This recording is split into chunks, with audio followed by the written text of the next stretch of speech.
Hi guys, before we begin tonight's journey, I want to ask you something. Where are you right now? Perhaps you are lying in bed, covers pulled up to your chin, the room lit only by the soft glow of your phone or tablet. Perhaps you are in a quiet room with rain outside, or wind rustling through leaves. Perhaps you are somewhere entirely unfamiliar, a hospital bed, an airplane crossing an ocean, a hotel room in a city you've never visited before. Wherever you are, you've already done something important. You've found a space for yourself, a space that belongs to you, a place where, at the end of this day, you can lie down, close your eyes, and let your thoughts wander freely. Tonight, I want to take you to visit another kind of space, spaces that women created more than 100 years ago, using intelligence, courage, and desperation. They hid these spaces inside walls, behind bookcases, at the far ends of gardens, in places no one would think to look. These are the hidden rooms of Victorian houses. If you'd like, dim the lights now, turn on a fan for some gentle white noise, get comfortable, and then, let's walk together into that era, the era when the most beautiful houses held the darkest secrets. Spring, 2019. Edinburgh, Scotland. A crew of renovation contractors was working on a Victorian-era house. It was a typical 19th century building, with high ceilings, ornate plaster moldings, polished oak floors. The owners wanted to open up several walls, creating a more modern, open living space. The workers had been told that one particular wall was load-bearing and needed careful handling. They began chipping away at the plaster, expecting to find what you usually find inside Victorian construction: rubble, perhaps some old newspapers used as insulation, maybe the skeleton of a long-dead mouse. But when the first chunk of plaster fell away, they stopped swinging. On the other side of the wall was not rubble, not bricks, not construction debris. It was a room. Not a closet, not a crawl space, a proper room, perhaps 8 feet by 6. The walls had been carefully plastered and painted a soft faded blue. A single chair, its velvet upholstery rotted to grey threads, faced a small table. On the table sat a brass candle holder. Decades of melted wax pooled around its base like frozen tears. And books, stacks of books, their spines cracked, their pages foxed with age, but still legible, still readable, still waiting. Someone had used this room, someone had sat in that chair, night after night or afternoon after afternoon, reading by candlelight in a space the rest of the household never knew existed. Someone had sealed the entrance when they left, or when they died, and the room had waited there, silent and dark, for more than 100 years. This happens more often than you might imagine. Across Britain, America, and the former British colonies, Victorian houses are constantly revealing secrets during renovations. Sometimes the discoveries are mundane old newspapers, empty bottles, an occasional piece of forgotten furniture. But sometimes the discoveries are stranger. Sometimes the hidden spaces were clearly designed to be invisible from the very beginning. And when you look at what was left behind, you begin to understand that these weren't storage areas or architectural mistakes. These were refuges, these were escapes, these were rooms that someone desperately needed and went to extraordinary lengths to create, maintain, and protect from discovery. The question that haunts every such discovery is always the same: who needed to hide so badly that they built a secret room inside their own home? And the answer, more often than not, points in a direction that might seem surprising. These weren't smugglers' dens or criminals' lairs. They weren't priest holes from the era of religious persecution, though some were built in that older tradition. The people who used these rooms most frequently, most desperately, most secretly, were women. Let's return to that blue room in Edinburgh. The books left behind were novels, many of them French novels that would have been considered scandalous for a respectable Victorian woman to read. There were volumes of poetry by women writers who published under male pseudonyms. There were medical texts about the female body, the kind of books that were kept locked away in gentlemen's libraries, certainly not meant for the eyes of wives and daughters. And there was a journal. The journal was water-damaged, its pages fused together in places, but enough remained to piece together a life. The writer was the wife of the house's original owner, a prosperous Edinburgh merchant. She wrote about her duties, her children, her husband's expectations. She wrote about the endless social obligations, the calling hours, the dinner parties where she was expected to smile and charm and never, ever express an opinion that might embarrass her husband in front of his business associates. She wrote about being watched, always watched, by servants, by relatives, by the sharp-eyed matrons of Edinburgh society, who noticed every detail and judged every perceived failure. And then, in entries that appear about 2 years into the journal, she began to write about the room. She never called it by name. She referred to it only as my hour, or sometimes the blue place. She wrote about how her husband's study had been renovated, and how, during the construction, she had spoken privately with the architect, a man who seemed to understand something without her having to explain it directly. An additional wall had been added. A space had been created. A door, designed to look exactly like the decorative paneling in the hallway, had been installed with concealed hinges. She wrote about the first time she entered and closed the door behind her and stood in the silence. She wrote that she couldn't believe she was finally alone. The last entry in the readable portion of the journal is dated 1887. We don't know what happened to her after that. We don't know if she continued using the room for years or decades, or if something changed in her circumstances. We don't know if she was the one who eventually sealed the entrance, or if that was done by others after her death. What we know is that for at least 2 years, and quite possibly much longer, a Victorian woman climbed into that hidden space whenever she could steal the time, lit her candle, opened her forbidden books, and became, for an hour or two, a person rather than a performance. And she was not alone. Not in Edinburgh, not in London, not in Boston, or Philadelphia, or Sydney. Across the Victorian world, in the most respectable houses on the most respectable streets, women were creating spaces that didn't officially exist. They were carving out rooms within rooms, secrets within secrets, tiny territories of autonomy in a world that told them they had no right to any privacy at all. To understand why they needed these rooms so desperately, we need to understand something that the modern mind finds almost incomprehensible: what it actually meant to be a Victorian woman of the middle or upper classes. We need to understand the architecture of observation that surrounded them from the moment they woke until the moment they slept, and often continued even then. We need to understand how a society that celebrated the home as woman's natural sphere, her kingdom, her domain, simultaneously constructed that home as a prison where she was never, for a single moment, unwatched. In the late 18th century, the philosopher Jeremy Bentham designed a prison. He called it the Panopticon, a word from the Greek meaning all-seeing. The design was elegant in its cruelty, a circular building with cells arranged around a central observation tower. The guards in the tower could see into every cell at any time, but the prisoners couldn't see the guards. They never knew when they were being watched, and so Bentham reasoned they would behave at all times as if they were being watched. The surveillance would become internalized, automatic. The prisoners would become their own guards. Bentham's Panopticon was never fully built, but when you look at the architecture of Victorian domestic life, when you trace the sightlines through those grand houses, and understand how every room connected to every other room, you begin to see something that Bentham would have recognized immediately. The Victorian home was a panopticon, and the inmates were the women who lived inside. This wasn't accidental. Victorian architects and household advisors were quite explicit about the importance of visibility. The great household manuals of the era, Mrs. Beeton's famous tome, the endless advice columns in women's magazines, all emphasized that the lady of the house must be able to see everything that happened within her domain. She must know where the servants were, what they were doing, whether the household was running with proper efficiency. The irony, of course, was that this visibility worked in both directions. If the lady could see the servants could see the lady. If she could observe the running of her household, she was equally observable while doing so. The design of Victorian houses enforced this mutual surveillance. The kitchen was typically in the basement, connected to the ground floor by stairs and speaking tubes and a complex system of bells.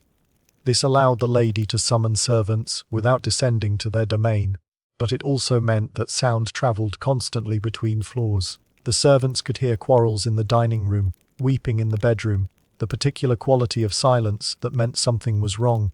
They heard everything, formed their opinions, and those opinions circulated through networks of servants across the city. The calling system created another layer of surveillance. When a woman paid a social call, she was admitted to the parlor, a room specifically designed for this purpose, furnished and decorated to communicate the family's wealth and taste. But the parlour was also a display case for the woman herself.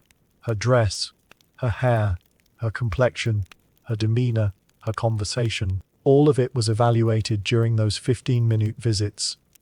Nothing was too small to notice. A woman who seemed tired might be thought to be suffering marital difficulties. A woman who seemed too cheerful might be thought to be hiding something. A woman who expressed opinions too freely was marked as a potential problem, someone who might influence other women toward improper independence. The calling card system was particularly ingenious in its capacity for surveillance. Every respectable Victorian woman was expected to maintain a calling card case and to leave her card at the homes she visited. These cards were collected and analysed like intelligence reports. Who was calling on whom? How frequently? Were certain relationships growing warmer while others cooled? A woman who received few cards was understood to be socially insignificant. A woman who received too many, particularly from men, was potentially scandalous. The cards themselves became evidence, physical documentation of social networks that could be examined by anyone with access to the card tray in the hallway. But the most pervasive surveillance was the simplest, the architecture of the house itself. Victorian houses were designed without consideration for what we now call privacy. Doors rarely locked from the inside. That would have been considered both unnecessary and improper. Servants entered rooms without knocking. It was their job to maintain the house, and requiring permission for each entry would have been inefficient. Husbands, of course, had access to every room, including their wives' bedrooms and dressing rooms. The separate bedroom for married couples, common in wealthier households, provided some physical distance but no legal or social boundary. A husband who wished to enter his wife's room could do so at any hour, for any reason, without explanation or permission. Even the most intimate moments were not private. Childbirth was attended by midwives, doctors, nurses, and often female relatives. Illness was managed by servants who entered the sick room constantly. Death was surrounded by watchers, family members who sat with the dying, servants who brought food and water, clergy who came to pray. The Victorian obsession with deathbed scenes, so prominent in the literature of the period, reflected a real social practice.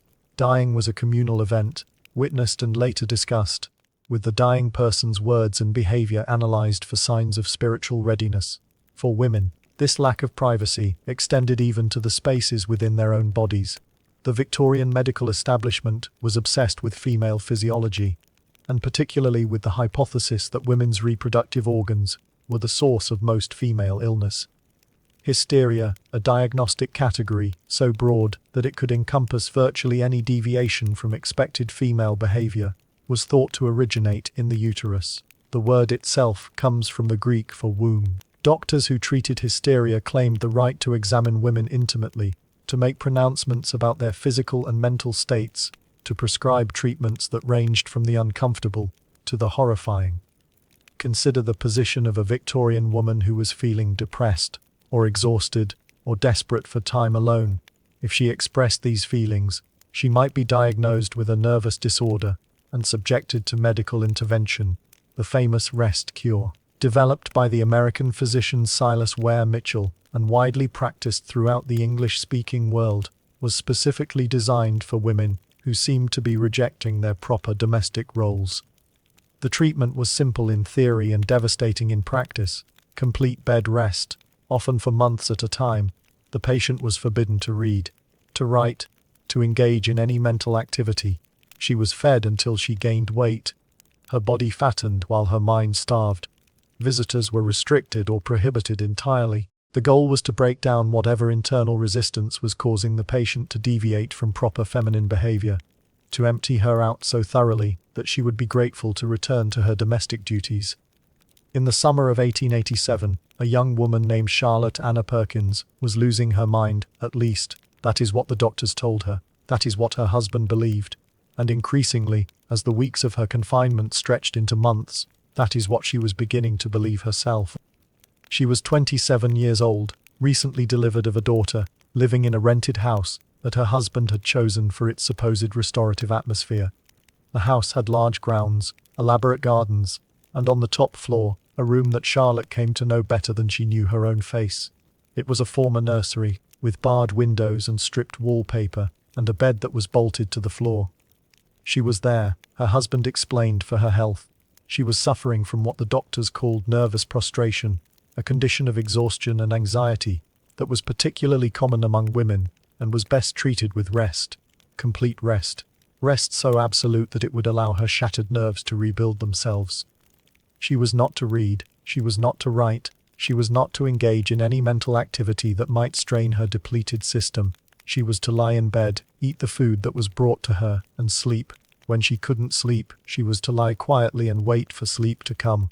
When sleep wouldn't come at all, she was to stare at the walls of her room and try not to think. There was nothing else to do.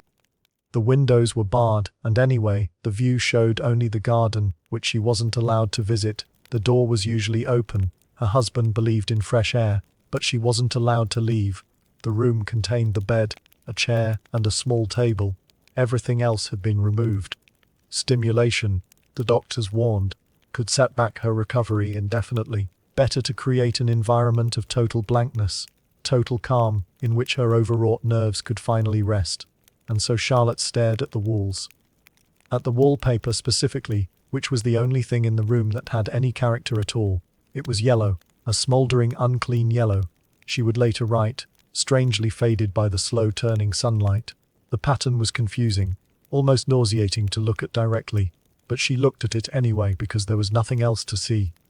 Day after day, week after week, she traced the arabesques and flourishes with her eyes, trying to find some logic in the design, some pattern that would make sense of the sprawling chaos of curves and angles, and gradually, in the long hours of enforced stillness, she began to see something in the wallpaper, something behind it, a shape, a figure, a woman, trapped in the pattern, trying to get out. Charlotte Anna Perkins would later become Charlotte Perkins Gilman, one of the most influential feminist writers of the early 20th century. She would write treatises on women's economic independence, novels imagining feminist utopias, social criticism that challenged every assumption of Victorian gender ideology. But her most famous work, the one that is still read and taught and discussed more than a century later, was a short story based on her experience in that yellow wallpapered room. She called it The Yellow Wallpaper, and it stands as the most vivid literary testimony we have to what Victorian domestic architecture could do to a woman's mind. The story is narrated by an unnamed woman who is brought to an ancestral hall by her husband, a physician who is treating her for temporary nervous depression, a slight hysterical tendency. Like Charlotte herself, the narrator is confined to a single room, forbidden to work or write, instructed to rest until her nervous condition resolves. Like Charlotte, she becomes obsessed with the room's wallpaper, finding patterns within patterns, shapes that move when she isn't watching directly. And like Charlotte, or perhaps more than Charlotte, since the story pushes the experience to its logical extremity, she goes mad. What makes The Yellow Wallpaper so powerful isn't just its depiction of mental disintegration, though that is harrowing enough. It is the way Gilman connects her narrator's madness to the architecture of surveillance that defines her existence. The woman is watched constantly by her husband, who is also her doctor, by her sister-in-law, who serves as a kind of companion, guard by servants, who report on her every movement. She is forbidden to express any opinion about her treatment, forbidden to question her husband's medical authority, forbidden even to acknowledge that she might prefer a different room than the one she has been assigned. I sometimes fancy, the narrator writes early in the story, that in my condition, if I had less opposition and more society and stimulus. But John says the very worst thing I can do is to think about my condition. This is the double bind of Victorian female illness. The woman suspects that her treatment is making her worse, but she is forbidden to voice this suspicion, and the very act of having such thoughts is taken as evidence that she is still unwell. Her only option is silent compliance, waiting for the doctor's prescribed rest to produce the promised cure. But silent compliance is its own kind of torture. With nothing to do, nothing to think about, nothing to read or write or create, the narrator's mind turns inward, and inward there is only the wallpaper. The pattern becomes a world, a universe of shapes that shift and change, and reveal, finally, the truth that the narrator has been forbidden to speak aloud. Behind the pattern is a woman. Behind all the patterns of the wallpaper, the patterns of domestic life, the patterns of medical authority and marital obligation. There is a woman trying to escape. In the story's famous final scene, the narrator tears the wallpaper from the walls, tearing and tearing until she has freed the woman behind it, or has she? The language becomes deliberately confused, the narrator slipping between first and third person, between the woman who is tearing and the woman who has been freed. "I've got out at last," she says to her husband when he breaks down the door, "in spite of you and Jane, and I've pulled off most of the paper so you can't put me back." She creeps around the room, circling endlessly along the wall, stepping over her husband's unconscious body each time she passes. She has escaped, but into what? The room is still the room. The walls are still walls. She is still locked inside. The story is usually read as a tragedy, the destruction of a woman's mind by a patriarchal medical establishment, and it is that. But there is another way to read it, one that connects to the hidden rooms we've been discussing. The narrator of the yellow wallpaper is a woman who needs a room of her own, a private space for thought and work, and the development of an inner life. She is denied this room, or rather, she is given a room, but it is designed for her imprisonment, rather than her liberation. The barred windows, the bolted bed, the stripped wallpaper, the absence of all stimulation, these are the features of a space intended to contain, not to shelter. The room is architecturally designed to make privacy impossible, to ensure that the woman within it has no interior life whatsoever. The woman behind the wallpaper, then, is the woman who refuses to be so contained. She is the inner self that the treatment is designed to destroy, the thoughts and desires and creative impulses that the doctors label as symptoms. When the narrator tears away the paper, she is trying to free this self to create, by force if necessary, a space where the hidden woman can exist. The tragedy is that she doesn't succeed. She doesn't find a secret door, a hidden room, a space beyond the surveillance of husband and doctor and nurse. She finds only madness, only the endless creeping along walls that remain solid, no matter how much paper she tears away. Gilman wrote The Yellow Wallpaper in 1890, 3 years after her own experience with the rest cure. She sent a copy to Dr. Silas Ware Mitchell, the physician who had treated her, hoping he might reconsider his methods. Mitchell never responded directly, but Gilman later claimed that she heard he had changed his treatment practices after reading the story.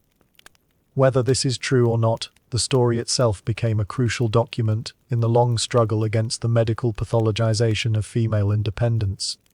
But the story also illuminates something about Victorian architecture and the women who lived within it. Gilman's narrator goes mad because she has no escape, no hidden door, no secret room, no space where she can exist as herself, rather than as a patient. The women who survived the Victorian era, who maintained their sanity through decades of surveillance and constraint, often did so precisely because they found, or created, spaces where they could not be seen. They found their own doors through the wallpaper, they built their own rooms behind the walls. The technology of these hidden spaces was surprisingly sophisticated. Victorian builders were skilled at creating false walls, concealed hinges, doors that looked like decorative paneling, or bookshelves or the backs of wardrobes. Some of these techniques were inherited from an earlier era of religious persecution, when Catholic families had hidden priests in priest holes throughout their houses. But the priest holes of the Tudor period were designed for rare, desperate emergencies, a few hours of concealment while the authorities searched and moved on.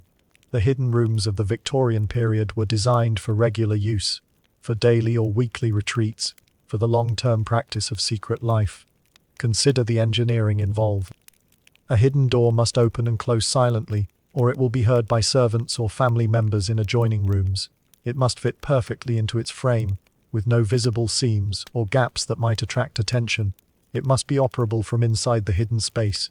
There must be a way to exit even if the door is tightly shut, but the mechanism must be invisible from outside.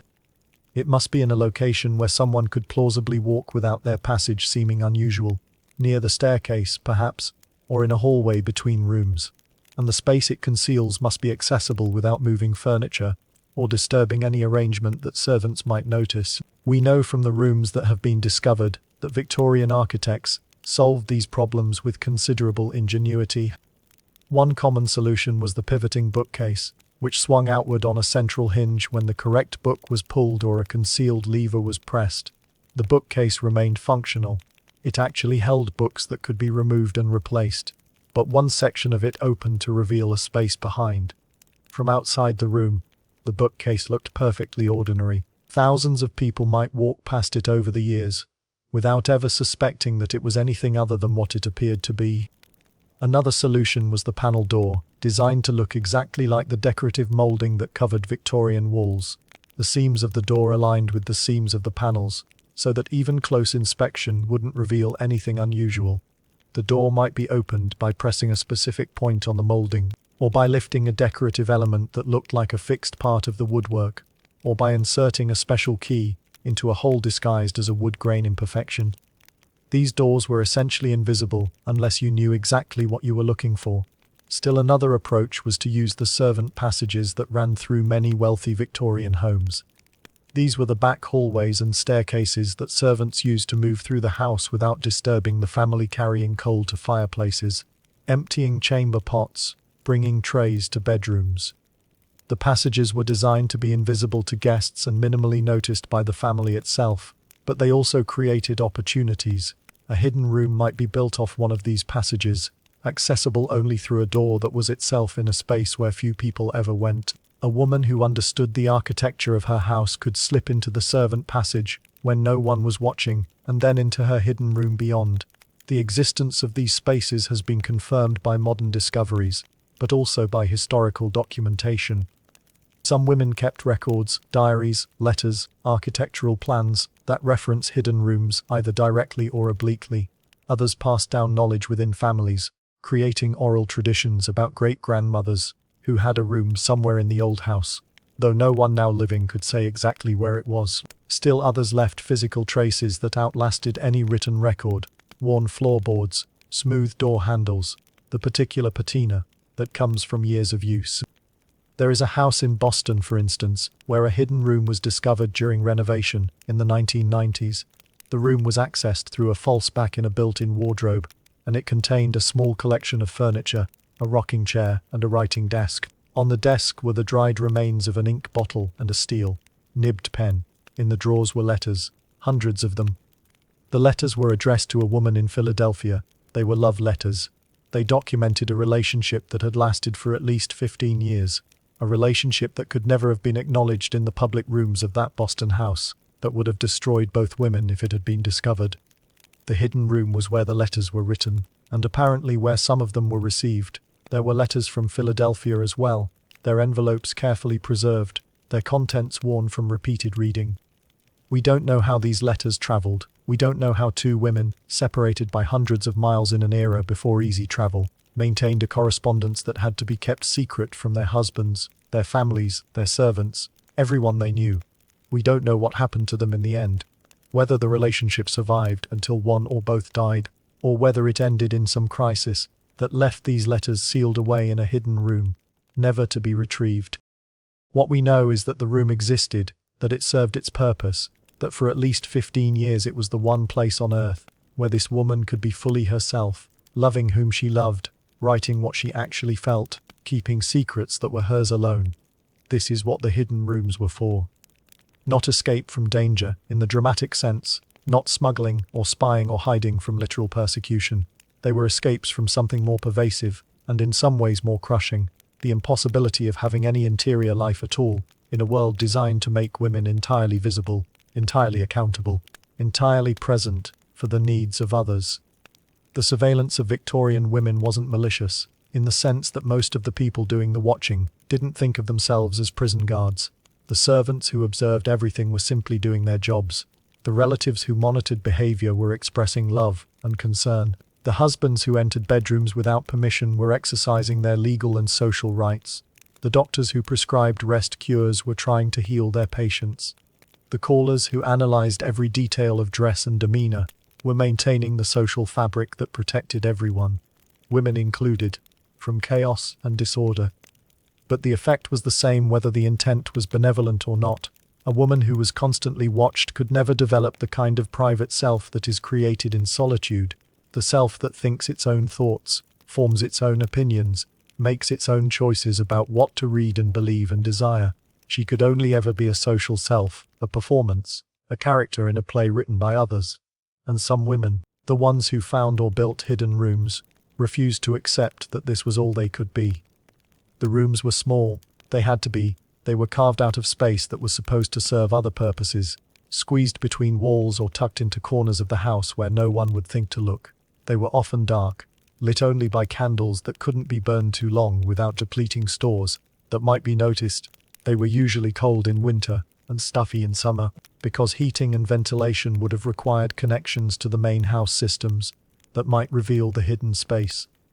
They were not comfortable by any objective standard, but they were private, for an hour, or an afternoon, or whatever sliver of time could be stolen from the endless demands of Victorian womanhood. A woman in a hidden room could breathe, she could put down the mask, she could read books that no one had approved for her consumption, write thoughts that would never be shared with anyone, feel emotions that she wasn't supposed to feel, love people she wasn't supposed to love. She could be a person instead of a position, a self instead of a role. The cost of maintaining these spaces was significant. It required constant vigilance, knowing where every member of the household was at every moment, recognizing the gaps in the surveillance network, timing movements to coincide with distractions that would cover any unusual sounds or absences. It required the cultivation of useful allies, servants who could be trusted to maintain silence, family members who wouldn't ask awkward questions. It required the management of an elaborate fiction, the appearance of being always available and always visible while actually slipping away whenever the opportunity arose. And it required, above all, the capacity to live a double life. The woman who used a hidden room was one person in public and another in private, and she could never forget which performance was required in which space. The public self had to be flawless. Any imperfection might attract the kind of attention that would lead to the discovery of the private self. The private self had to be contained. Any leakage of forbidden thoughts or feelings into public spaces might reveal the existence of a life that was supposed to remain invisible. This is exhausting. We know it is exhausting because we have the testimony of women who lived it, the diaries and letters that survive, the autobiographies written later in life, the fiction that is so clearly drawn from personal experience that it reads like memoir. The psychological toll of constant surveillance, combined with the additional toll of maintaining a secret resistance to that surveillance, was immense. Some women broke under it, becoming the nervous cases that Victorian medicine was so eager to diagnose and treat. Others simply endured, their secret rooms providing just enough relief to make the public performance sustainable.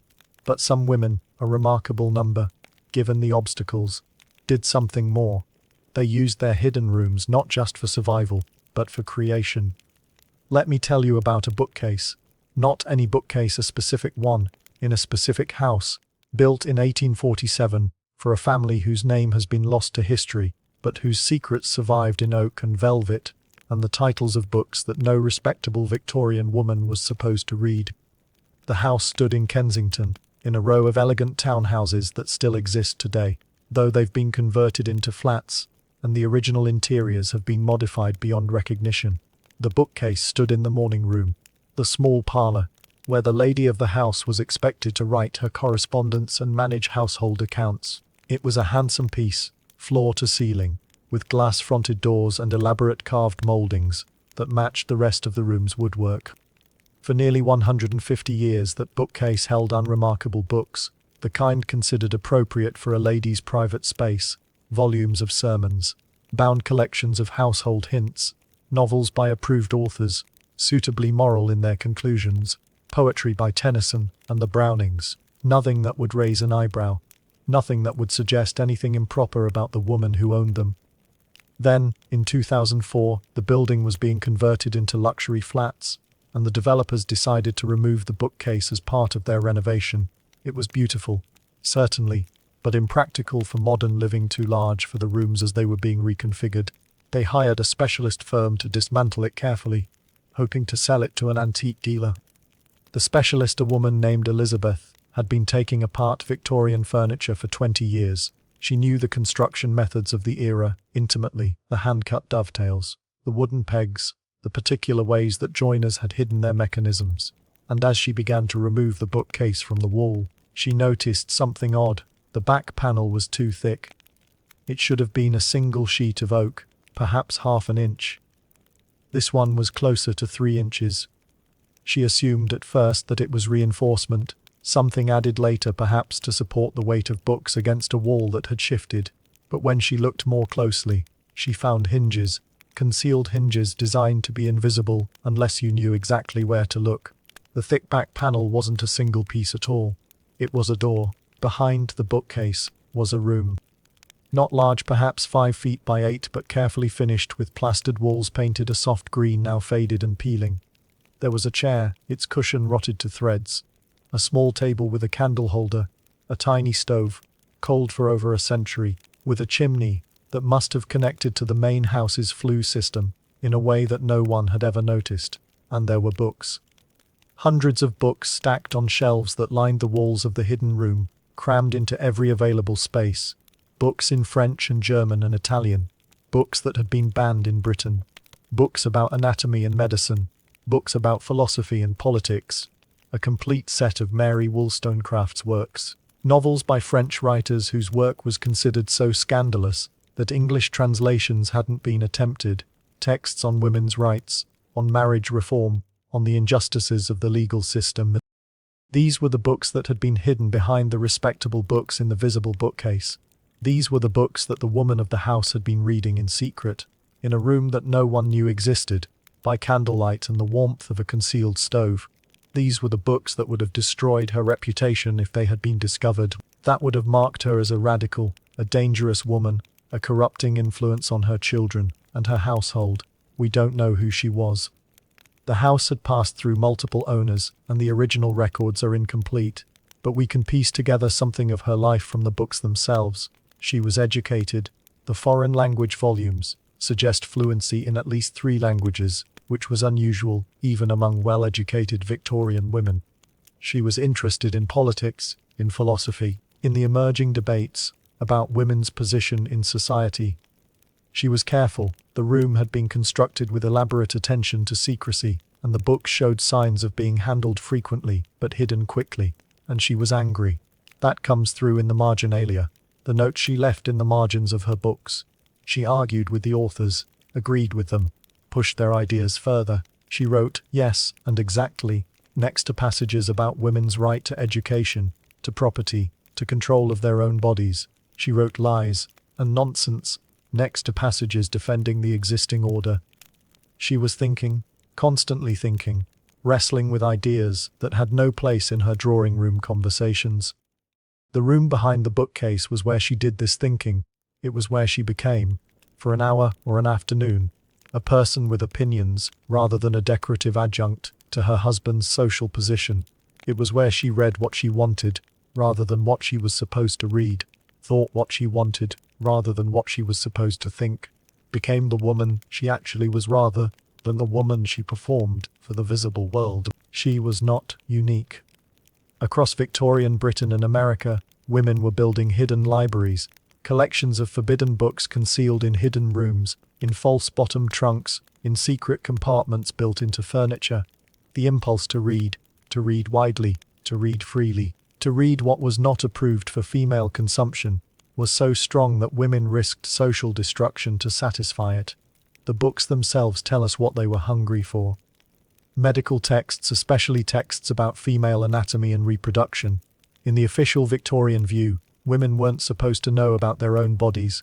That knowledge was considered dangerous, potentially corrupting, best left to medical men who could filter it into suitable portions. But women wanted to know. They wanted to understand pregnancy and childbirth, menstruation and menopause, the processes that shaped their physical lives, but were never explained to them directly. They found texts in French and German, where such topics were discussed more openly, smuggled them past customs officials, and scandalized booksellers, hid them in rooms where no one would think to look. Philosophy, particularly the radical philosophy of the Enlightenment and its aftermath. Mary Wollstonecraft's A Vindication of the Rights of Woman, published in 1792, was the founding text of English-language feminism, but it was also considered deeply improper. especially after revelations about Wollstonecraft's unconventional personal life. Respectable Victorian women weren't supposed to read Wollstonecraft, weren't supposed to know that anyone had ever argued that women deserved the same education and rights as men. But they found copies, they passed them secretly from hand to hand, they discussed them in letters that were burned after reading, they kept them in hidden rooms. Novels, particularly French novels, occupied a special category of forbidden reading. The Victorian English novel, despite its power and scope, was constrained by expectations of propriety. Certain topics, adultery, sexuality, the realities of women's bodies and desires, could be hinted at but not explored directly. French novelists, operating under different constraints, wrote more openly about love and passion and the complexities of marriage. George Sand, whose novels explored female sexuality and autonomy with unprecedented frankness, was widely read by Victorian women in the original French, because English translations were either bowdlerized or non-existent, and because owning a French novel was less scandalous than owning an English one about the same subjects. Political writing, especially writing about reform movements, the campaign for married women's property rights, the early stirrings of the suffrage movement, critiques of the factory system and its exploitation of women and children, abolitionist literature, which drew explicit parallels between chattel slavery and the legal position of married women. All of this was dangerous for a respectable Victorian woman to be seen reading. It suggested opinions, it suggested engagement with the public sphere, it suggested a mind that was not content with its domestic role, and yet they read it. In hidden rooms by candlelight, with ears alert for the sound of approaching footsteps, they annotated their copies, argued with the authors, developed positions that they could never express in public.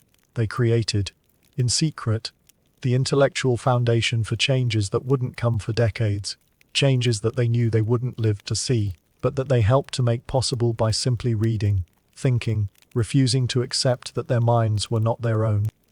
The hidden libraries were dangerous in a way that the hidden rooms themselves were not. A room discovered might be explained away, an architectural quirk, a forgotten storage space, something that the lady of the house had found but never used. But a collection of forbidden books was evidence of thought, of engagement, of an inner life that was explicitly forbidden by the social order. A woman caught with such a library could be labeled a radical, a dangerous influence, potentially mad. Her husband might use it against her in any legal proceeding. Her children might be taken from her. Her social position would certainly be destroyed. And yet they collected them. Book by book, volume by volume, they assembled libraries that would have scandalized their contemporaries, and that now stand as evidence of intellectual hunger, of resistance, of the refusal to accept that a woman's mind should remain empty and pliable. The collection behind the Kensington bookcase was eventually donated to a university library, where scholars have studied it as a remarkably complete record of one Victorian woman's hidden intellectual life. The marginalia have been transcribed, the reading patterns analyzed. She appears to have been particularly interested in women's education.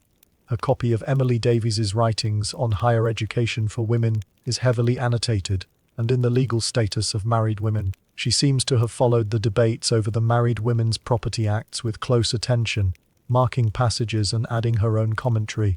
But we still don't know her name.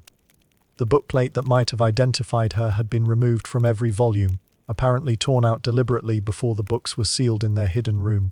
Even in death, even in the careful preservation of her library, she maintained her anonymity.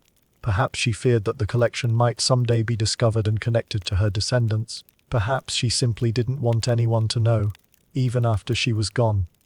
This was the paradox of the hidden libraries. They existed because women wanted to leave evidence of their thinking, but they also existed in secret, surrounded by precautions designed to ensure that no one would ever know who had thought these thoughts.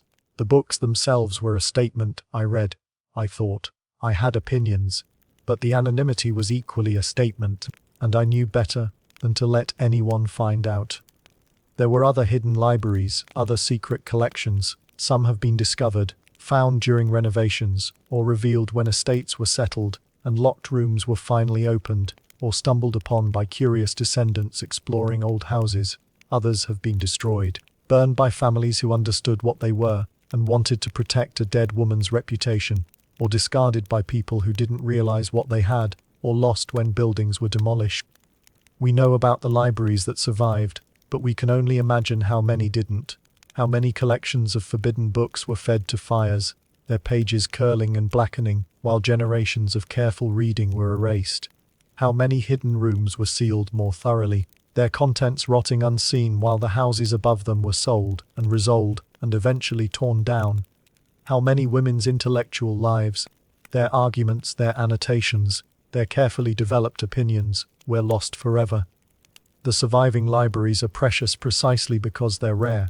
They're the fraction that escaped destruction, the remnants of a hidden world of female thought that once existed in attics and closets and rooms behind walls, across the English-speaking world.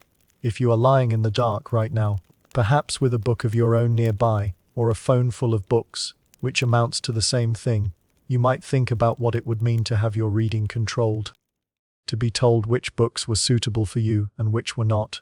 To know that being caught with the wrong book could destroy your reputation, your marriage, your relationship with your children. You might think about how precious the hidden libraries were to the women who built them, how carefully chosen each volume must have been, how thoughtfully concealed, how eagerly read, in stolen hours. Those books weren't entertainment, they were lifelines. They were proof that there was more to the world than the approved version presented in parlors and ladies' magazines. They were connection to other minds, other ideas, other possibilities. The woman in Kensington chose not to leave her name. But she left her books, and that is a different kind of signature. Every marginal note is her handwriting. Every worn spine is evidence of her returning, again and again, to ideas that mattered to her. Every page she annotated is a conversation with an author who never knew she existed, a conversation she could never have in public, never share with her husband or her friends, or her children. Those conversations were the most private thing about her, more private than any physical room, more hidden than any space behind a bookcase.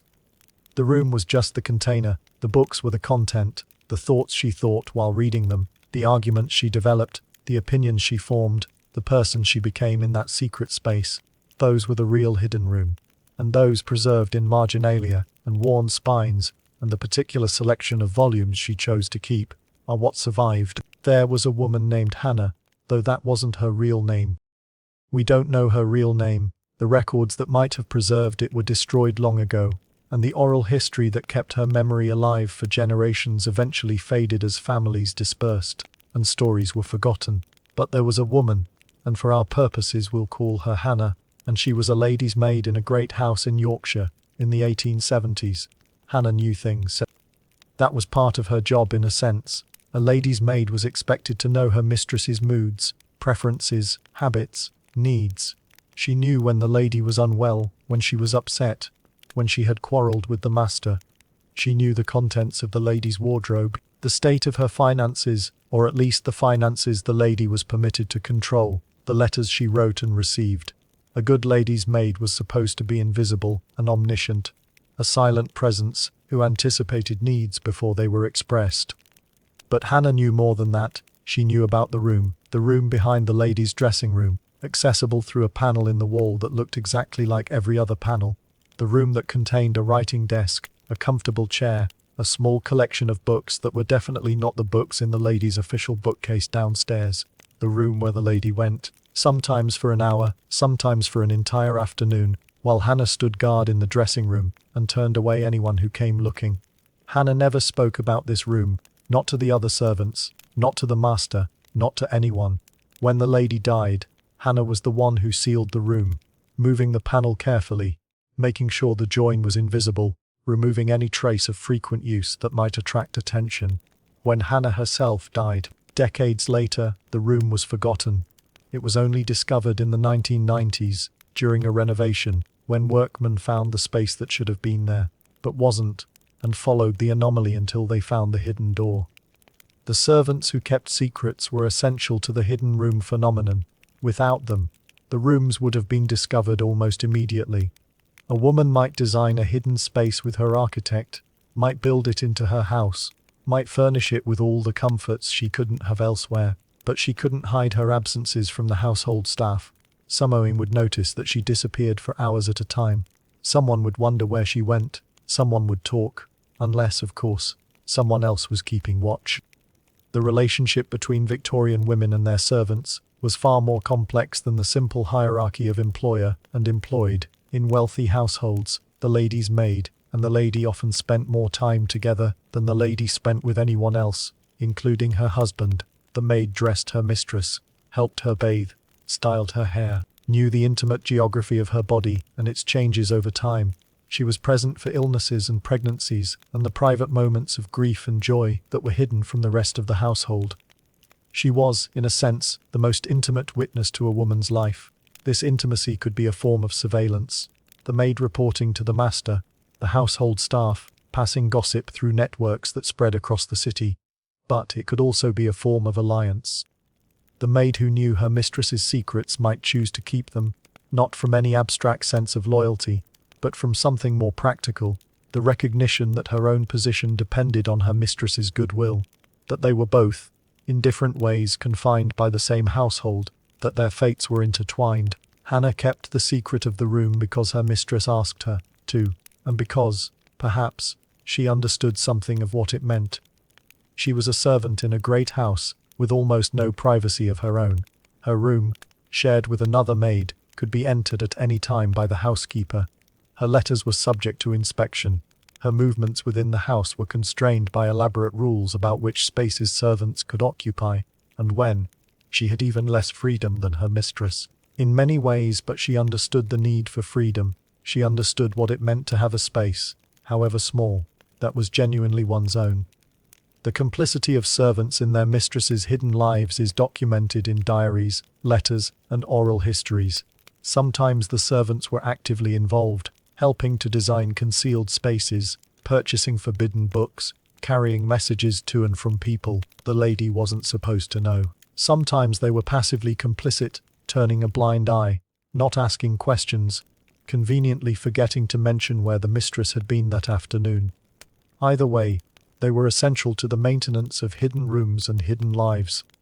This complicity was not without risk. A servant who was caught helping her mistress deceive the master could be dismissed without a reference, which in Victorian England meant near certain destitution. A servant who was caught helping to conceal something truly scandalous, an affair for instance, or involvement in radical politics, might face prosecution. The stakes were high for everyone involved, and yet they did it. Maids and cooks and housekeepers and ladies' companions, women who had their own reasons to understand the need for privacy, their own experiences of surveillance and control, kept secrets that weren't theirs to keep. They maintained hidden spaces, facilitated hidden lives, protected the women they served from discovery and destruction. Why? The cynical answer is that it was part of the job, that servants were expected to be discreet, that keeping their employers' secrets was simply what they were paid for, and there is some truth to this. But it doesn't explain the active assistance that many servants provided, the risks they took, the decades-long collaborations that created and maintained hidden rooms. A better answer might be solidarity.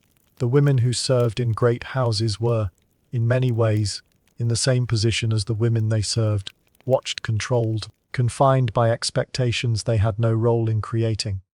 They understood the need for hidden spaces because they needed them too, even if they couldn't have them. They recognized in their mistresses' secret rooms something that they wished for themselves, a place to be a person rather than a function, a self rather than a role. Sometimes, not often, but sometimes these two kinds of hidden space intersected. A hidden room might be shared informally, between a mistress and her maid.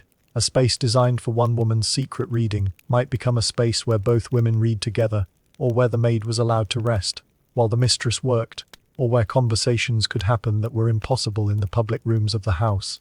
The hidden room became a space outside the normal hierarchy, a place where the usual rules didn't apply. We have hints of this in some of the documents that survive. A diary entry that mentions sitting with Mary in my room, when the room in question was a hidden space that shouldn't have had room for two.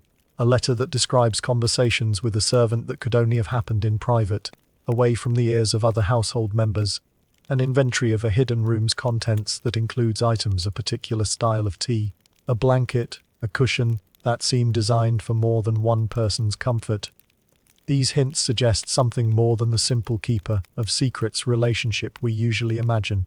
They suggest that hidden rooms sometimes became spaces of genuine connection, places where the artificial barriers between classes could temporarily dissolve. This was dangerous for everyone involved. A mistress who was too close to her servants might be considered vulgar or disturbed, while a servant who forgot her place might be dismissed. But in the hidden room behind the false wall, none of that mattered quite as much. The Hannah whose story began this section was a real person. Even if her name wasn't Hannah, she kept her mistress's secret for decades, and she carried that secret to her grave. The room she sealed was not discovered until long after everyone who had known about it was dead. When the renovation workers broke through the hidden door, they found the room just as Hannah had left it, the chair, the desk, the books, all preserved in the darkness she had created. They also found something Hannah had not sealed away.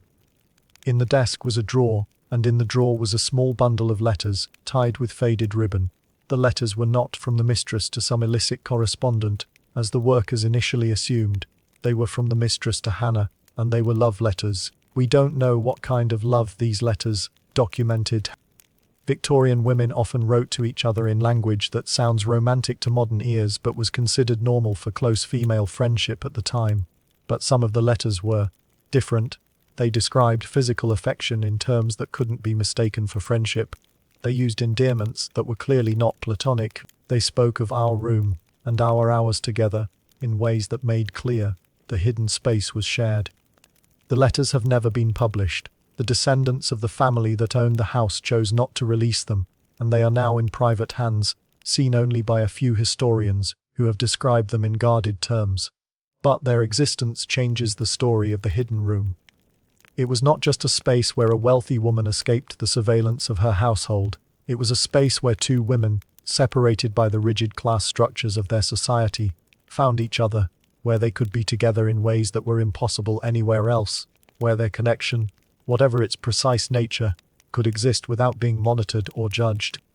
Hannah sealed the room to protect her mistress's memory. She destroyed or hid whatever evidence might have revealed the secret.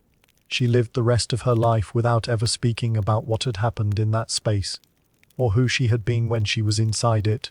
She protected the hidden room even after there was no one left to use it, even after the need for secrecy had passed. But she left the letters, whether by accident or intention. She left the letters in the desk, and the desk in the room, and the room behind the wall. Perhaps she couldn't bear to destroy them.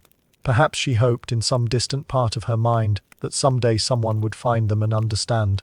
Perhaps she simply forgot, in the chaos of closing up the house after her mistress's death.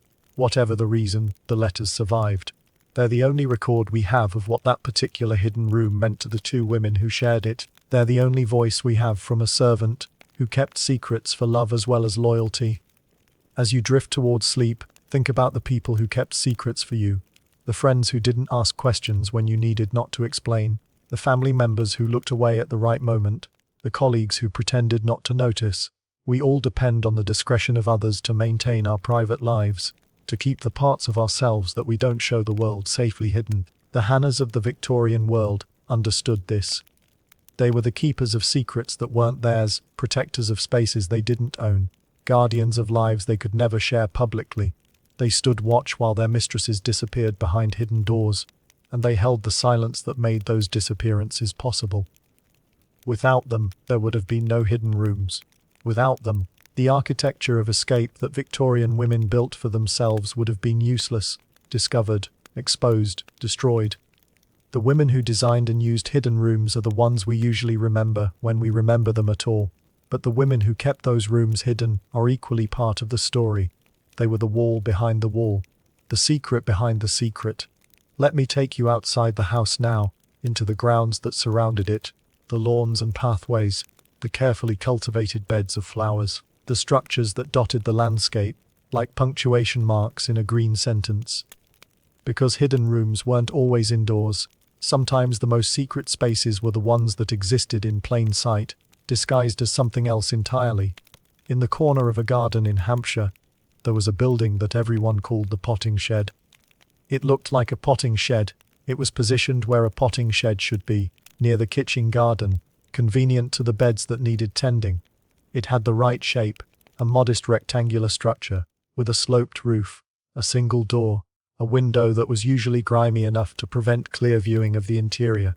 Gardeners went in and out of it, carrying tools and bags of earth. Nothing unusual about it at all, but the potting shed was larger than it needed to be. The gardeners used the front section, perhaps 8 feet of it, for their actual tools and supplies. Behind that, there was a wall, and behind that wall, there was a room that the gardeners never entered, that the master of the house didn't know existed, that only one person ever used. This room had been created at the time of the house's construction, in the 1860s. The lady who commissioned the house had worked with the architect to design what appeared to be a standard garden building, but with a hidden section at the rear. The dividing wall was carefully concealed. From the front of the shed, it looked like the natural back wall of the building. From the garden, the structure looked appropriately sized for its supposed function. The hidden section was accessed through a door in the rear, concealed by climbing roses and rarely visited by anyone. Inside, the hidden room was surprisingly comfortable. It had been lined with wood to keep out the damp, and there was a small fireplace, its chimney disguised as part of the shed's ventilation. That made the space usable even in cold weather. There was a daybed, a bookcase, a writing desk, an oil lamp.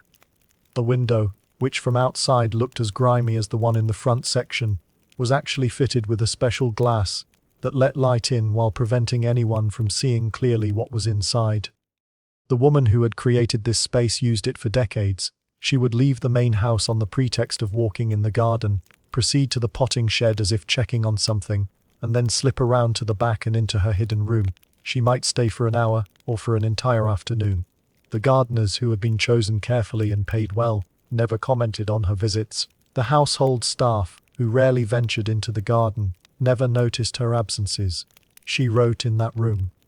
We know this because, unlike many hidden spaces, this one was preserved more or less intentionally. When the woman died, in 1912, her daughter, who had known about the room since childhood, chose to seal it rather than destroy its contents.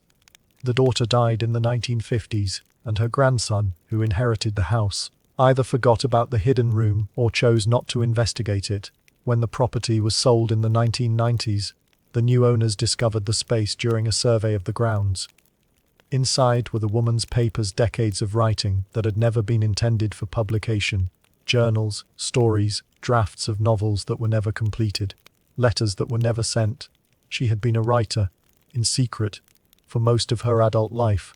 Her public self was conventional, a wife, a mother, a hostess who managed a large household with apparent ease.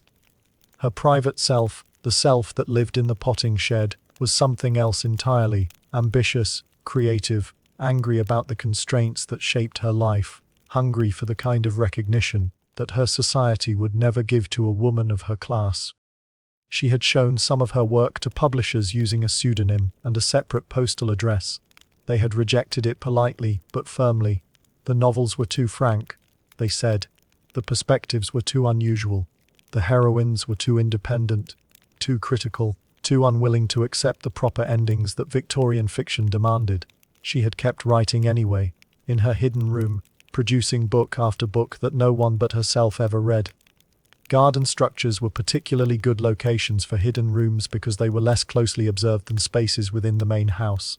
Servants rarely had reason to enter outbuildings. Husbands and male visitors typically ignored the garden's working areas. The daily rhythms of upper-class Victorian life didn't bring people into these spaces, which meant that a woman who established a routine of walking in the garden or checking on the potting could disappear into a hidden room without anyone noticing. Greenhouses, garden sheds, summer houses, ice houses, even ornamental follies, all of these structures were used, at one time or another, to conceal private spaces. Some of the hidden rooms were elaborate, like the potting shed in Hampshire, with furniture and heating and all the comforts of a proper room. Others were simpler, just a concealed corner of a larger structure, fitted with a chair and perhaps a blanket, where a woman could sit and read or think, or simply be alone. The ornamental summer house was a particularly clever disguise. These decorative structures were common in Victorian gardens, designed for warm weather entertaining, tea parties, garden luncheons, romantic twilight conversations. They were seen as feminine spaces, associated with leisure rather than work, with social pleasantries rather than serious activity. A woman who spent time in the summer house was doing exactly what a respectable Victorian woman was supposed to do. But some summer houses had hidden sections. A storage area at the back that was larger than it needed to be, fitted with a door that wasn't visible from the main entrance. A basement level, accessed by stairs concealed behind latticework, where the temperature stayed cool even in summer, and no one thought to look. A false ceiling that created a small attic space, reached by a concealed ladder, where a woman could hide, even if someone entered the summer house below her. Some hidden garden rooms became meeting places for women's groups, reading circles, discussion societies, early suffrage organizations. The cover of a respectable garden visit allowed women to gather without attracting the attention that would have come from an announced meeting. The hidden room within the garden structure provided a space where they could speak freely, share forbidden ideas, plan activities that would have been impossible in their official lives. There is a remarkable collection of documents preserved at a university library in the north of England, letters and minutes from a women's intellectual society that met in the 1880s and 1890s in the garden house of a member's estate. The garden house itself was conventional, visible from the main house, used for ordinary entertaining, but attached to it, concealed by clever design and abundant plantings, was a second room where the society's actual meetings took place. These women read and discussed works of philosophy, science, and political theory. They debated women's suffrage, educational reform, changes to marriage laws. They supported each other's writing and intellectual projects, providing feedback and encouragement that none of them could find in their ordinary social circles. They were, in effect, conducting a secret university education, teaching themselves and each other the subjects that women weren't supposed to know.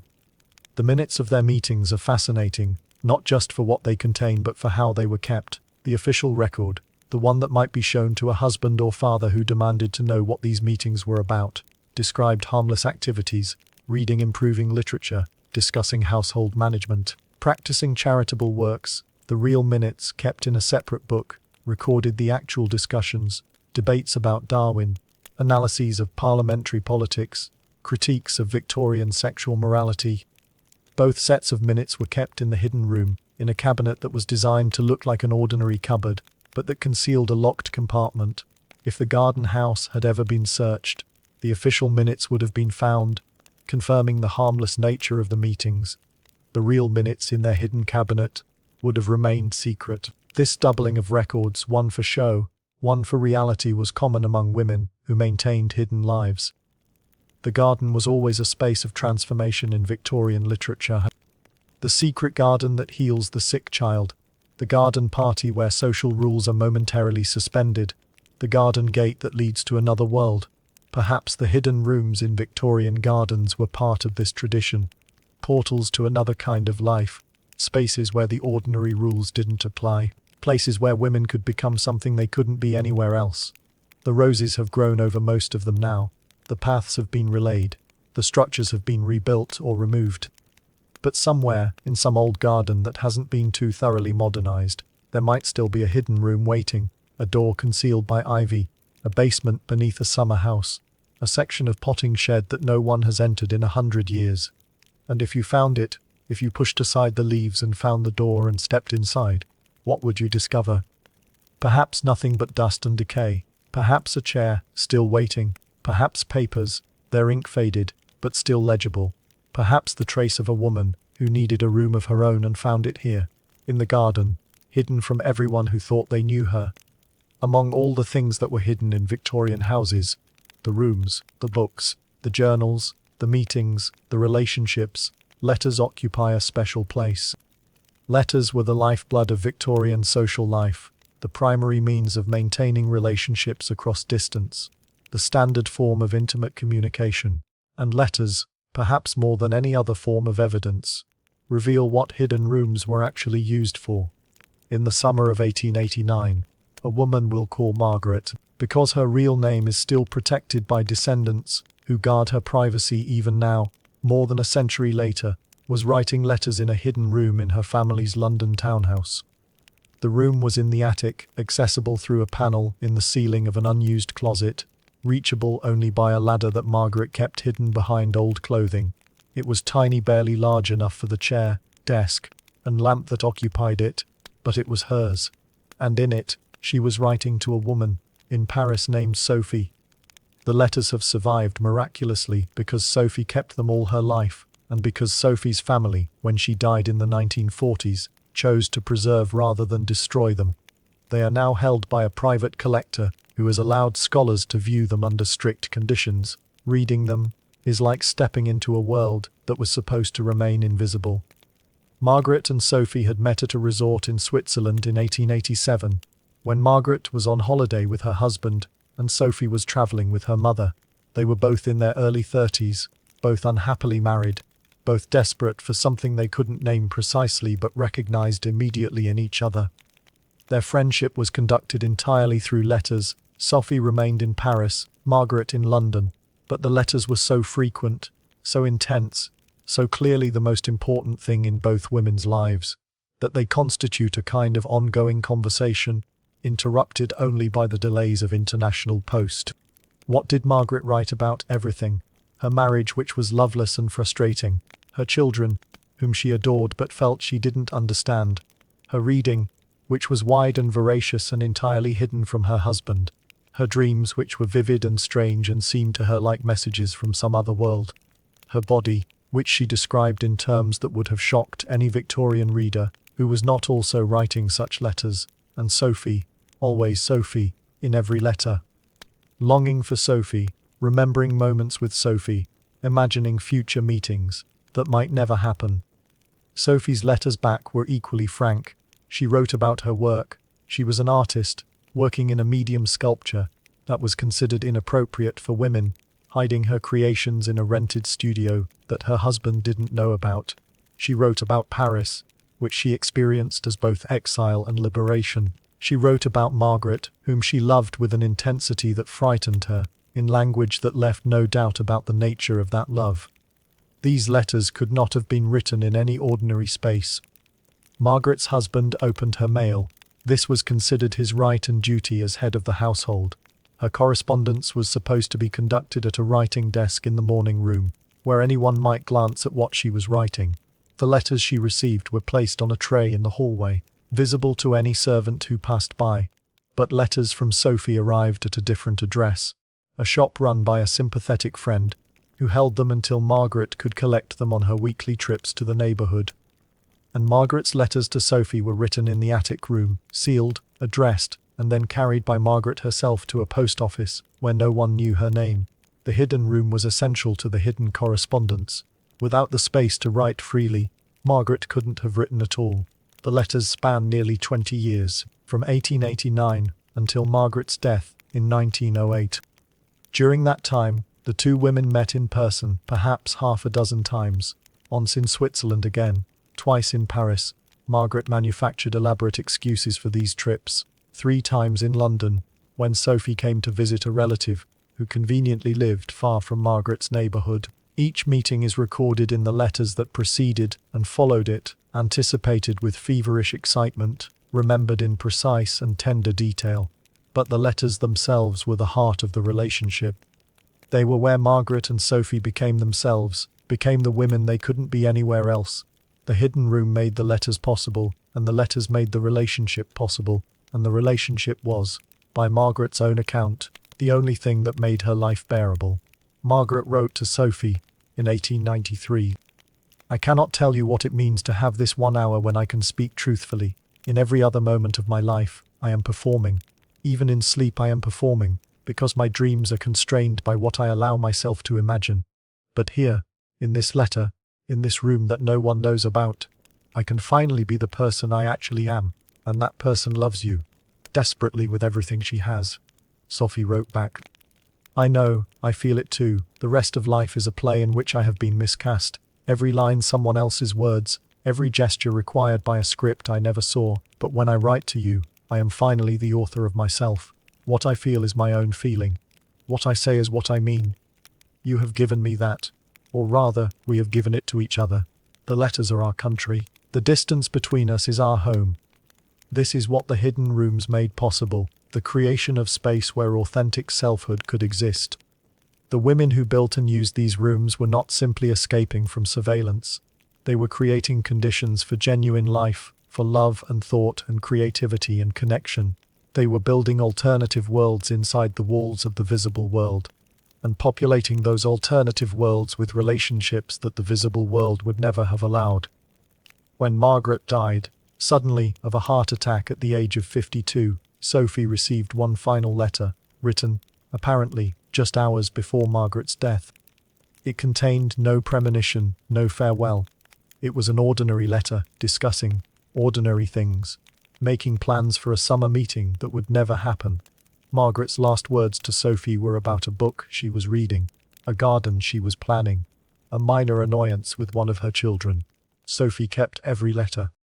She kept them organized by date, tied in bundles, stored in a box that she never opened. In the years after Margaret's death, she wrote once, in a letter to a mutual friend, that she couldn't bear to read them, that seeing Margaret's handwriting would be too painful, but she also couldn't bear to destroy them.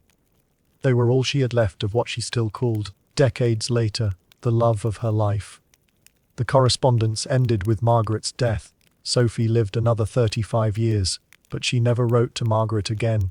There was no one to receive the letters.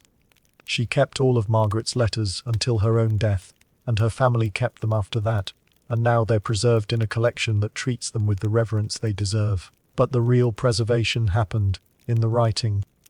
Every time Margaret sealed a letter and carried it to the post office, every time Sophie opened an envelope and saw that familiar handwriting, something was created that couldn't be destroyed, the knowledge that they had reached each other, that their hidden rooms had opened onto each other, that in the country of the letters they had found what they couldn't find anywhere else. That knowledge is still there, in the letters, still legible, still powerful, still speaking across a century of silence, to anyone who reads them. The rooms are silent now, but the letters still speak. In the winter of 1876, a woman named Charlotte Collins, her real name, because her family eventually told her story themselves, took to her bed and didn't get up for 3 years. She was 34 years old, the wife of a prosperous merchant in Manchester, the mother of 3 children, the manager of a household that included 6 servants. She had been, by all accounts, an energetic and competent woman, admired by her neighbors for her efficiency and her grace under pressure. And then suddenly she couldn't do it anymore. The doctors called it nervous exhaustion. They said her system had broken down from overwork, that she needed complete rest, that with time and care she would recover. They prescribed the treatments of the era: bed rest, restricted diet, limited visitors, no reading, or writing, or mental stimulation of any kind. Charlotte's husband, bewildered but dutiful, followed their instructions precisely. The bedroom was darkened. The children's visits were limited to a few minutes. Per Dalton Y, the servants tiptoed past the door. Charlotte lay in bed, staring at the ceiling, and waited for the promised recovery. It didn't come.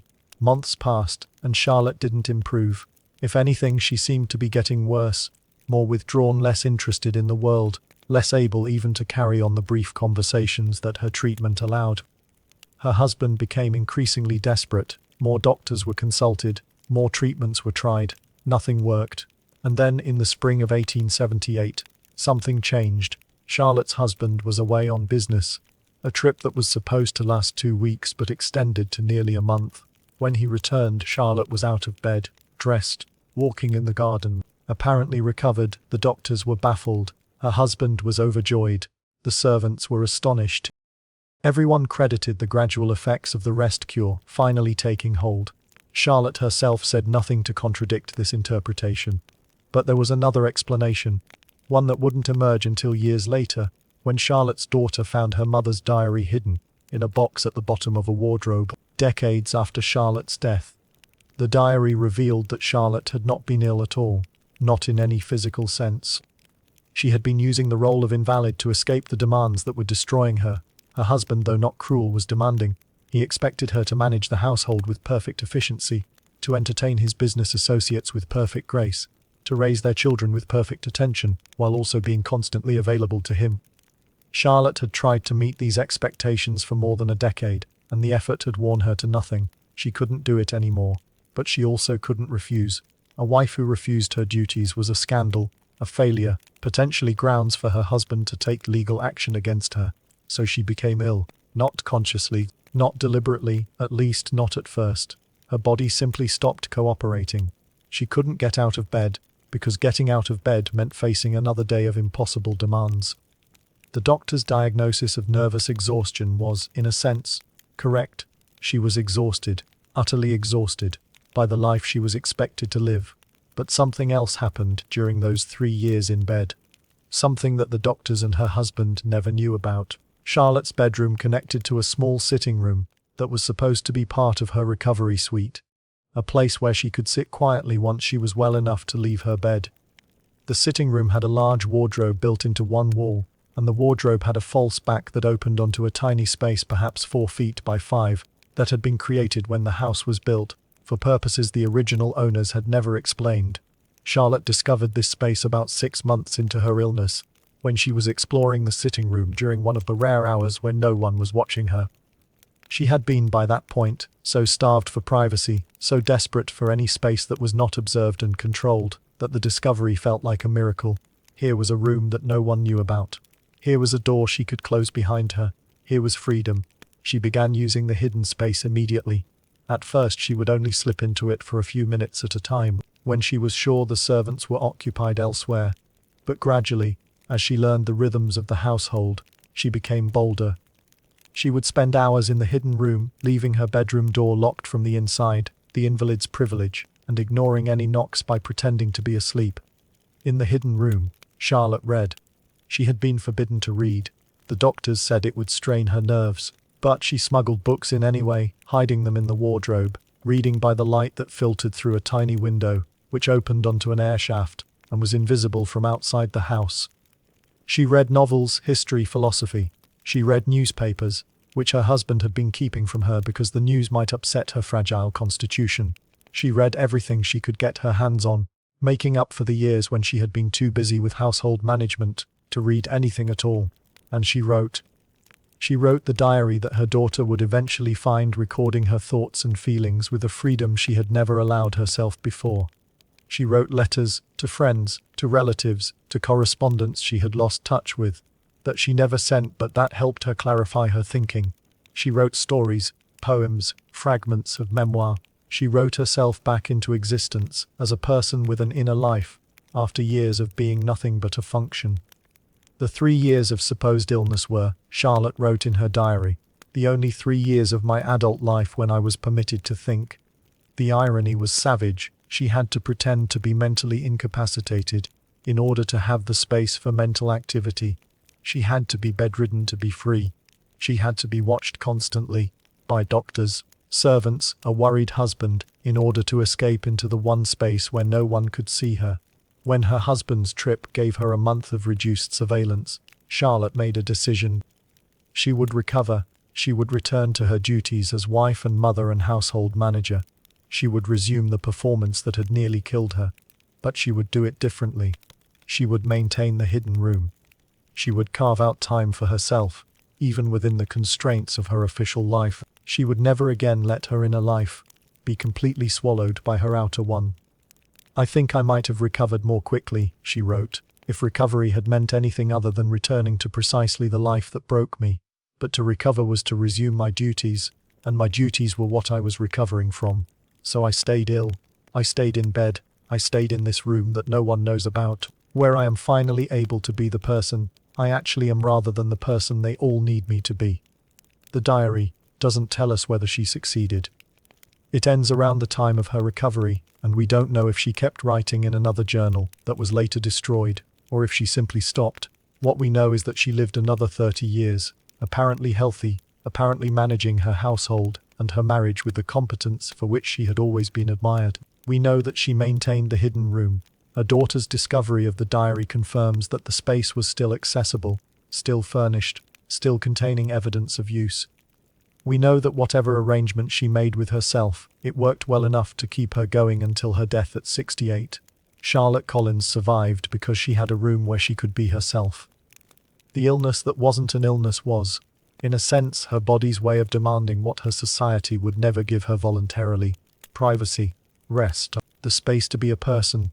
The hidden room was her answer to that demand, a permanent solution to a problem that would otherwise have required permanent invalidism. She found a room, she made it hers, and in that room, she became herself. We've been speaking of hidden rooms as adult spaces, created by women for women, concealing the secrets that Victorian society demanded remain invisible. But there is another aspect to these spaces that we haven't yet explored. The children who sometimes discovered them. A hidden room in a Victorian house might remain secret for a generation, 2 generations, 3. It might be passed from mother to daughter, its location and purpose shared as a kind of inheritance. Or it might be lost. The woman who knew about it dies, and the next generation never learns.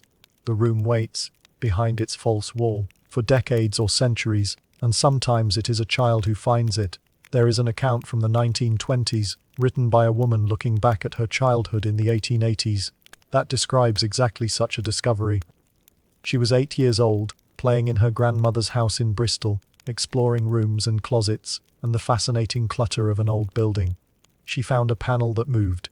She pushed it. She stepped through.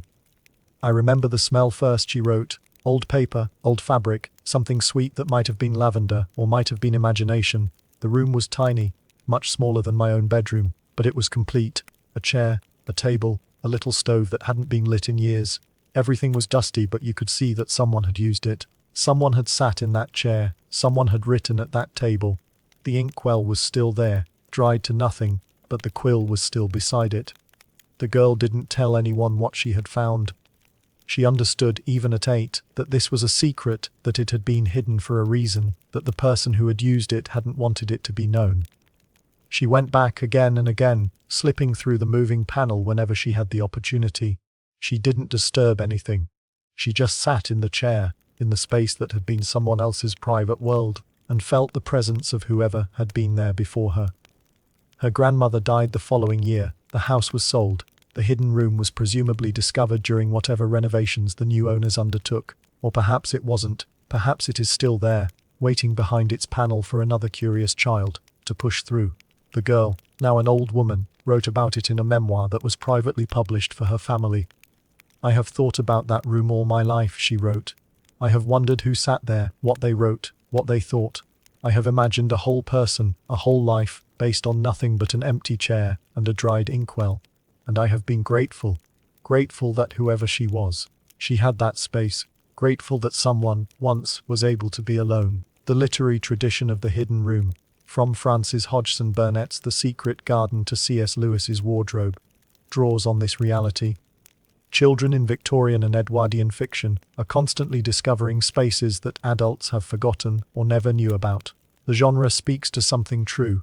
The houses of that era really did contain hidden spaces, and children, with their curiosity and their willingness to explore where adults wouldn't think to look, really did sometimes find them. What did it mean to a child to discover such a room? The accounts we have suggest it was transformative. The girl in Bristol wrote about feeling, for the first time, that she understood something adults didn't know. The room was her secret, not given to her, but discovered by her, belonging to her through the act of finding. It made her aware, she said, that the world contained more than was visible, that surfaces could be deceptive, that people kept parts of themselves hidden even from those closest to them. This is a profound realization for a child. The world is not what it appears. Adults have secrets. The house you live in might contain rooms you've never seen, the people who came before you, the grandmother whose lap you sat on, the great aunt whose portrait hangs in the hallway, had inner lives that they concealed from everyone, that they protected in hidden spaces, that they carried with them into death. There is a story told in a family in Scotland, told, that is, until the generation that heard it directly died out, and now preserved only in a letter that was written to explain the story to a researcher investigating hidden rooms in Victorian houses. The story concerns a hidden room in a house in Edinburgh, a house that has since been demolished, and a child who found it in the 1890s. The child was a boy unusual in these accounts, which are mostly told by and about girls and women. He was 7 or 8, exploring his grandmother's house during a visit, and he found a panel that opened onto a hidden space.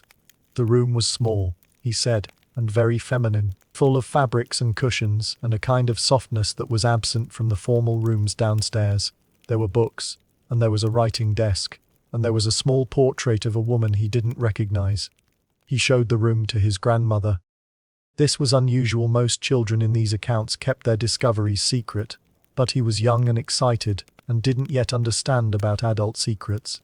His grandmother went very quiet when she saw the room. She sat down in the chair, in the hidden space, and she began to cry. The boy was frightened.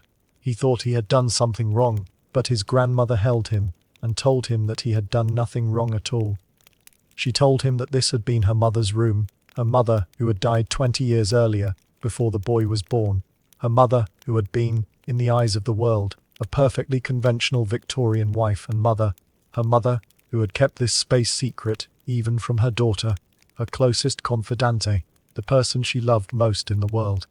The grandmother had never known the room existed. Her mother had died without telling her. And now, decades later, here it was, the books, the desk, the portrait, evidence of a life that had been hidden even from the people who thought they knew everything about her. The grandmother spent a long time in the room. The boy waited, not understanding what was happening, but sensing that it was important.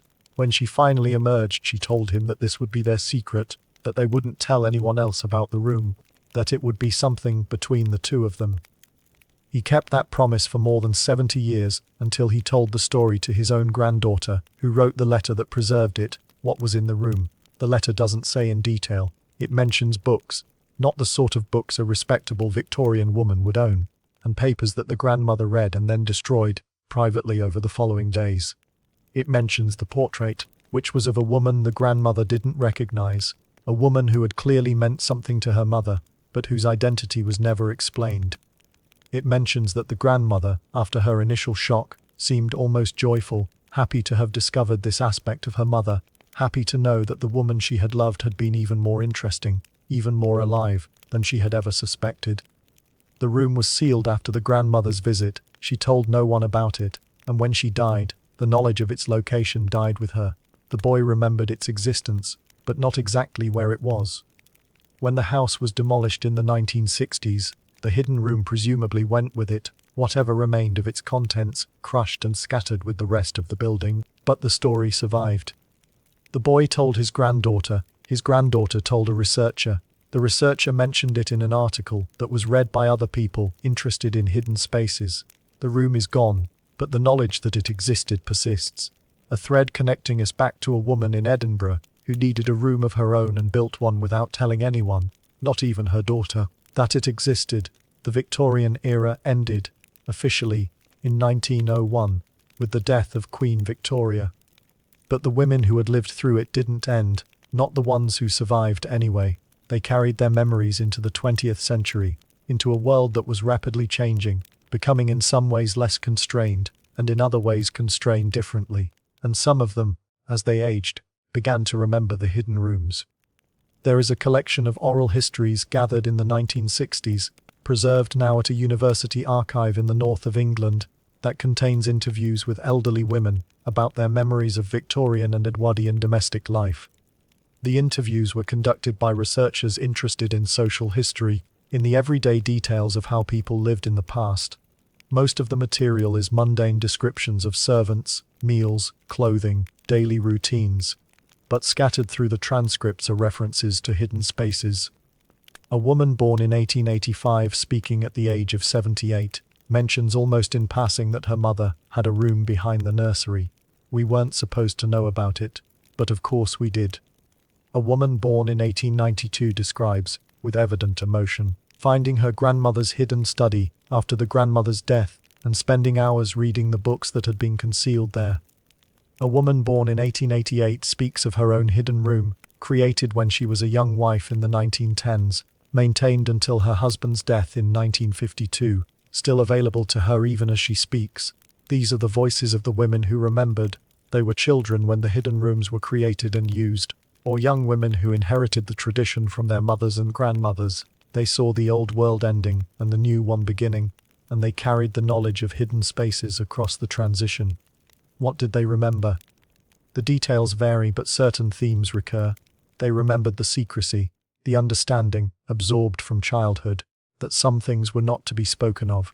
They remembered the relief, the way their mothers or grandmothers seemed different, lighter, more present, after time spent in their hidden rooms.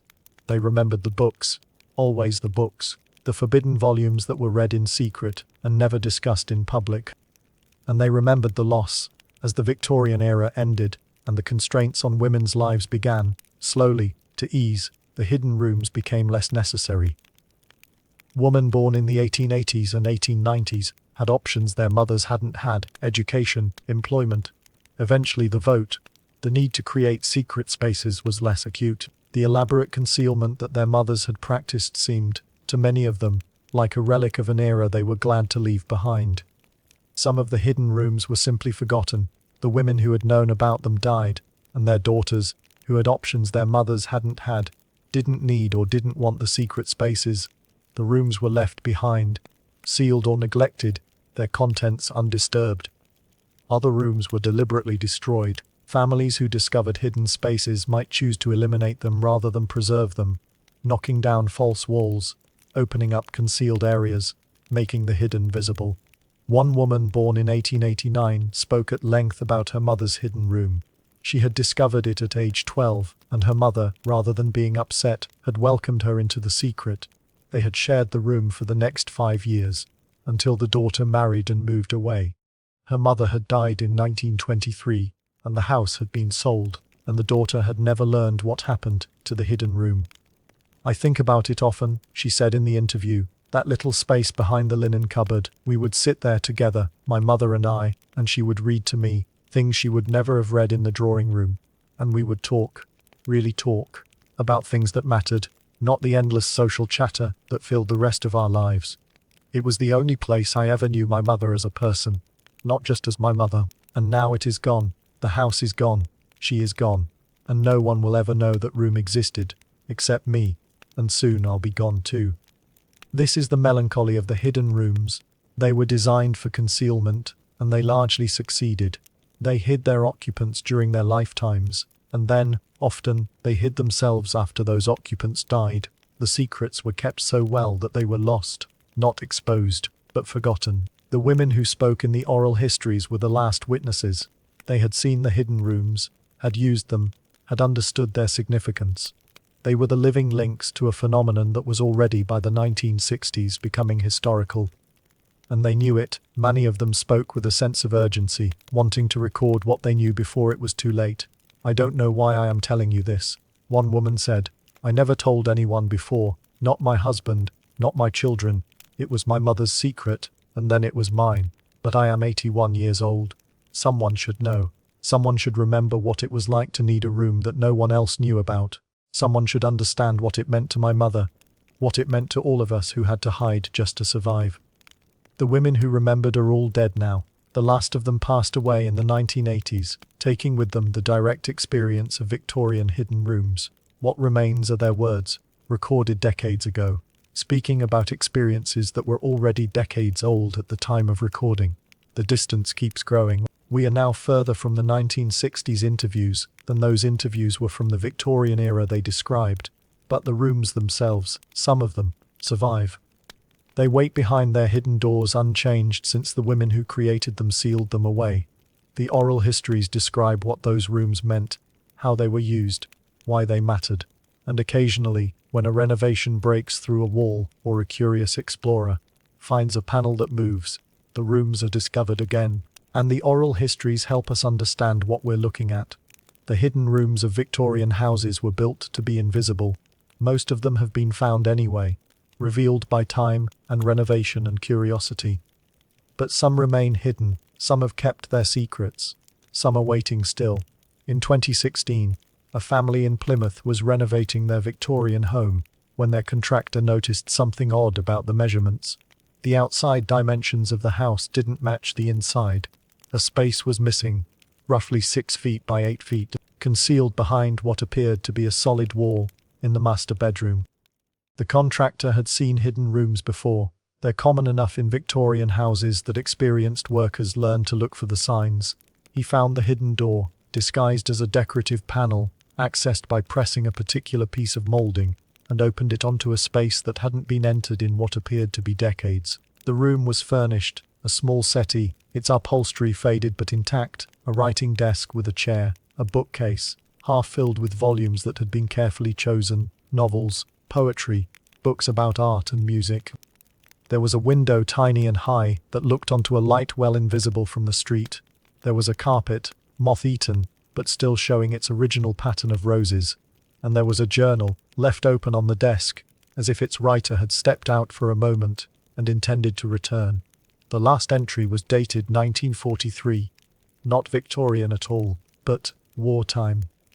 The writer was a woman who had married into the family that owned the house, who had discovered the room shortly after moving in, who had used it for nearly 20 years. She wrote about air raids and rationing, about her children and her fears for their future, about the ordinary frustrations of wartime housekeeping. But she also wrote about the room itself, how it saved her sanity during the darkest years of the war, how it was the one place she could go to be alone with her thoughts, how she blessed whatever Victorian woman had created it, and hoped she'd been as grateful for the space as its wartime inheritor was. I think about her often, the wartime woman wrote, the woman who made this room. I don't know her name or anything about her life, but I know she needed privacy. I know she needed a place to think, and I know she was clever enough to create one where no one would ever find it. I like to imagine her sitting here, where I am sitting now, writing in her own journal. I like to think we would have understood each other. This is what the rooms that remain give us, layers of time, stacked on top of each other. A Victorian woman creates a hidden space for her own survival. A wartime woman discovers it and uses it for hers. A 21st century family finds it and tries to understand both. The room connects them all. A physical space that has sheltered women across more than a century, each one inheriting from her predecessors, each one adding her own layer to the accumulated meaning of the place. Some estimates suggest that as many as 1 in 10 Victorian houses might contain hidden spaces of some kind. Not all of these are the domestic refuges we've been discussing. Some are servant passages, storage areas, architectural anomalies, but a significant fraction, perhaps more than anyone realizes, are genuine hidden rooms, spaces created deliberately for concealment, designed to shelter lives that couldn't be lived in public. If that estimate is correct, there are thousands of hidden rooms still waiting to be found. Thousands of secret spaces containing the traces of women who needed privacy and created it for themselves. Thousands of small monuments to survival, scattered across Britain and America and the former colonies, silent and dark, patient, as they've been patient for more than a century. The women who created them couldn't know that we would be looking for them now. They couldn't know that their private refuges would become historical evidence, that their personal survival strategies would be studied by scholars and wondered at by descendants. They built their rooms to be hidden, and hidden is what most of them have remained. But they built them well. The concealment that protected them from Victorian surveillance continues to protect them from modern discovery. The false walls still look like real walls. The hidden doors still refuse to reveal themselves. The rooms wait, as they've always waited, for someone who needs them badly enough to find them. Perhaps there is such a room in a house near you. Perhaps there is a wall that is a little too thick, a closet that is a little too shallow, a measurement that doesn't quite add up. Perhaps if you pushed in the right place, pressed the right panel, pulled the right book, a door would open onto a space that hasn't been seen in decades, or ever by anyone outside the family that created it. What would you find there? Dust. Certainly decades of dust, settled over furniture and books, and the traces of lives long ended. But also evidence that someone sat in that chair, wrote at that desk, lit that candle, read those books. Evidence that someone needed privacy so badly, they built a room to contain it. Evidence that survival is possible, even in circumstances designed to make it impossible. The rooms that remain are our inheritance. Not legally, we don't own them. Most of us don't even know where they are. But spiritually, emotionally, historically, they belong to everyone who has ever needed a space of their own. Everyone who has ever sought sanctuary from a world that demanded too much. The women who created them would want us to find them. I think they would want us to understand what they did and why. They would want us to know that they existed, that they resisted, that they survived. Their rooms were secrets, yes, but secrets kept not out of shame but out of necessity. Given the chance to share their stories, they would share them. And so we come to the end of our journey, through parlours and sick rooms, gardens and attics, across the geography of concealment that Victorian women created for themselves. We've met the women who built hidden rooms, and the servants who kept their secrets, the children who discovered them, and the elders who finally spoke about them. We followed letters across continents, and watched as desperate women tore at wallpaper, seeking escape that architecture could not provide. And now, as you settle deeper into whatever hidden space you've claimed for this night, I want to tell you what remains. The rooms are still out there, in Victorian houses that haven't been thoroughly renovated, behind walls that seem solid but aren't accessible, through doors disguised as panels, bookcases, wardrobes. They're waiting for someone to find them. Perhaps someone will, someday. Perhaps a child exploring, or a contractor renovating, or someone who simply knows to look for the signs. A wall too thick, a closet too shallow, a space that should be there but isn't. When they find those rooms, they'll find evidence of lives lived in private. They'll find books and letters and journals. They'll find chairs worn smooth by decades of sitting, desks marked by decades of writing. They'll find the traces of women who needed solitude and created it, who needed privacy and built it, who needed rooms of their own and made them with their own hands. And perhaps they'll understand, perhaps they'll recognize, in those hidden spaces, something they need themselves. Perhaps they'll sit in those chairs, in rooms that haven't been occupied in generations, and feel the presence of everyone who sat there before them, the silent solidarity of everyone who has ever needed a space that was truly their own. You are part of that connection now. Lying in the dark, letting sleep approach, you've joined the tradition of people who claim private space for themselves. You've honored the women who built hidden rooms by understanding why they built them, by recognizing the same need in yourself, by finding your own ways to meet it. The night holds you now, the hidden room of darkness and quiet and rest, the space you've created by the simple act of closing your eyes, turning off the lights, claiming these hours for yourself. The women who built Victorian hidden rooms are here with you. In a sense, their example, their courage, their stubborn insistence on survival. The rooms they created have outlasted them, and their stories have outlasted the rooms. And as long as anyone remembers why those rooms mattered, something of those women persists. You'll remember, tomorrow, when the demands resume and the surveillance begins again, you'll remember that other women faced worse and found ways to survive. You'll remember that privacy is possible, even when it seems impossible, that the self can be preserved, even when everything tries to erase it. You'll remember the hidden rooms, and in remembering, you'll carry something of them with you. But that is tomorrow. Tonight, you are in your hidden room. The door is closed, the world is far away.